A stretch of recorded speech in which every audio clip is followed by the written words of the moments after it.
Okay guys, meron kaming sineservice dito na Samsung refrigerator, no? So ang complaint nito guys ng ating customer, yung itong freezer niya, okay yung yellow, maganda yung yellow niya. Pero yung pinakababa guys ay hindi lumalamig, no? So mahina siya, kumbaga nasisira yung mga pagkain nila dito. So ito po ay ang twin cooling na Samsung, no? So ito ngayon guys ang aming i-diagnose ko anong problema, kung bakit hindi lumalamig yung ilalim, samantala yung taas naman okay naman, no? Tumitigas naman yung mga pagkain na nilalagay, no? So ngayon ito guys, binubuksan namin yung panel na ito para ma-check natin kung ano talaga ang problema ng refrigerator na ito, no? So ito po ay guys Samsung, no? Ayan, babaklasin lang natin yan guys, yung pinaka panel niyan. Meron lang isang screw dito sa gitna, isa. Tapos babaklas na natin yan, no? Hatakin na natin para mabaklas natin yung pinaka cover, no? So ayan. So nandito kami ngayon guys sa Garden Villas 3, no? So nag home service tayo dito, no? Ayan. So yun, medyo matigas guys yung panel na ito. Babaklasin lang natin to, no? Ayan. Silipin natin, alisin natin tong ano, baka masilip natin dito kung baka nag-yellow ito kaya matigas siya, no? Yan.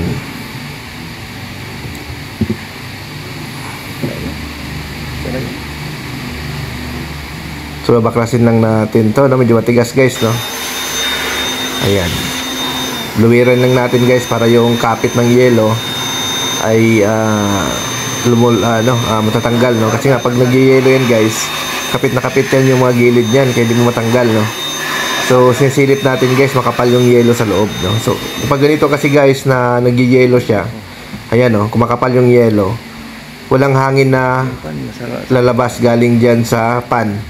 So ang mangyayari niyan guys, hindi siya talaga lalamig kasi walang cycle ng hangin, no? So dapat guys, hindi yan siya kumakapal yung yellow dyan. So dahil nag-yellow ito, i-check natin dito guys yung mga sensor. Yung sensor, tingnan natin yung heater, yung fan, kung working ba, no? So ang ginagawa namin dito guys, i-defrost natin to gamit yung blower, no? Para ma-check natin yung mga sensor na nandito sa loob, no? So ayan, defrost lang natin to. Sa mga gusto magpa-service, no, message lang kayo sa aming Facebook page sa Northia Repair Shop, no? Ayan. So sa mga nag-aabang naman ng pinapahunt natin dyan, abang-abangan nyo lang guys yung mga post natin dahil araw-araw tayo nagpapahunting ng pang-coffee, no? So araw-araw tayo naglalapag doon sa mga areas na dadaanan namin, no? So yan. So abang-abangan nyo lang guys, no? Ayan. So ito guys, dinidefrost lang namin to, no? Ayan. So ito na guys, ito yung mga sensor nito, yung mga sakit ng sensor, no? Sensor, sakit ng pan, tapos yung sa heater.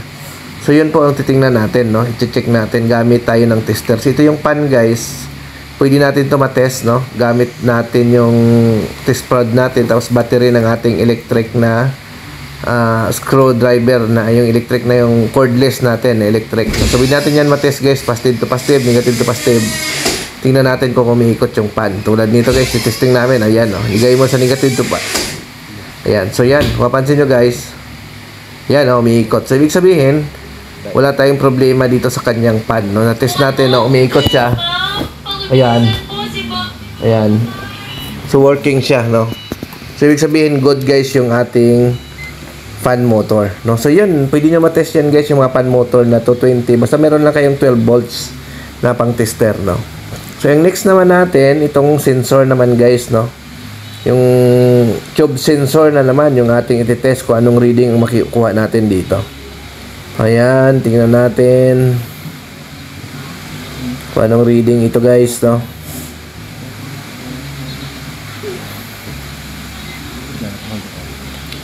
So, tingnan natin kung anong reading mayroon ito. So dati na rin itong napalitan guys, o may dilugtungan na siya. Ayan guys, lumalabas 16 kilo ohms. So kapag ganito guys, 16 kilo ohms, sira na ito, no?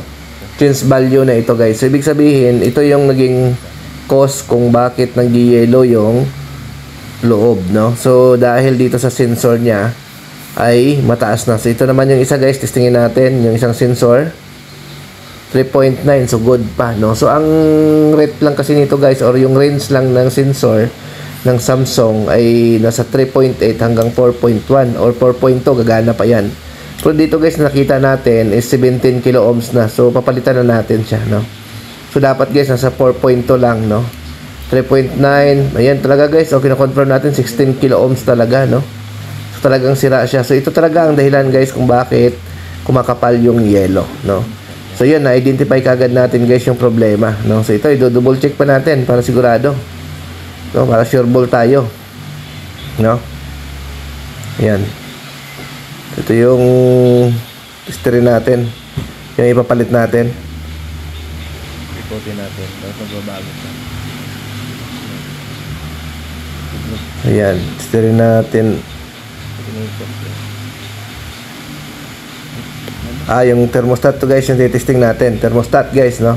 So ang thermostat naman, ang pag-check ng thermostat guys, ang gagawin nyo, ito guys, talagang 17 na yung sensor, no? Ayan, oh.